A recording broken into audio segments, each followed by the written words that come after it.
ಬಿಜೆಪಿಯಲ್ಲಿ ಟಿಕೆಟ್ ಪಡಿಬೇಕು ಅಂತ ಹೇಳಿ ಬಹಳ ಪ್ರಯತ್ನ ಪಟ್ಟೆ. ಅನಿರೀಕ್ಷಿತವಾಗಿ ನನಗೆ ಕೈತಪ್ಪಿ ಹೋಗಿದ್ರಿಂದ ನಾನೀಗ ಪಕ್ಷೇತರನಾಗಿ ನಿಂತ್ಕೋಬಾರದು ಅನ್ನೋ ಒಂದು ಅವಣಿಕೆಯಲ್ಲಿ ಇದ್ದೆ.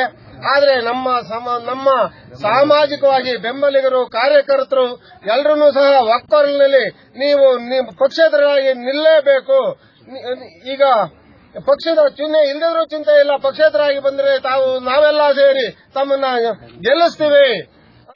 ಸಾಮಾಜಿಕವಾದಂತಹ ಕೆಲಸ ಕಾರ್ಯಗಳು, ರಸ್ತೆಗಳು, ಶಾಲೆಗಳು, ಕುಡಿಯ ನೀರಿನ ವ್ಯವಸ್ಥೆ, ಆಮೇಲೆ ಆಸ್ಪತ್ರೆ ವ್ಯವಸ್ಥೆ ಎಲ್ಲಾ ಬರೀ ಅಸ್ತವ್ಯಸ್ತವಾಗಿದೆ.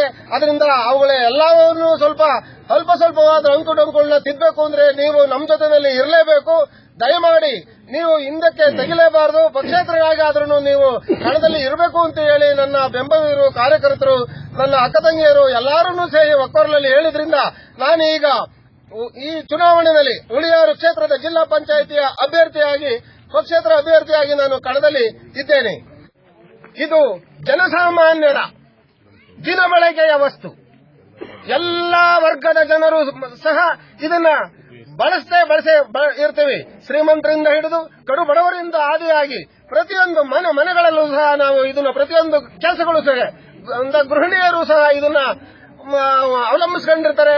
ಅದರಿಂದ ನಾನು ನನ್ನ ಸಮಾಜದ ಅಕ್ಕ ತಂಗಿಯರ ಭಾವನೆನೂ ಸಹ ಇದೇ ಆಗಿರ್ತದೆ. ಅದರಿಂದ ಅವರೆಲ್ಲ ಒಕ್ಕೊರಲಲ್ಲಿ ಹೇಳಿದ್ರು, ನಮ್ಗೆ ಬೇಕಾದಂತ ಒಂದು ಚಿಹ್ನೆನ ನೀವು ಗುರುತಿಸ್ಕೊಳ್ಳಿ ಅಂತ ಹೇಳಿ ನಮ್ಮ ಅಕ್ಕ ತಂಗಿಯರೆಲ್ಲ ನನಗೆ ತಿಳಿ ಹೇಳಿದ್ರಿಂದ ನಾನು ಆ ಗುರುತನ್ನೇ ಆಯ್ಕೆ ಮಾಡಿಕೊಂಡಿದ್ದೇನೆ.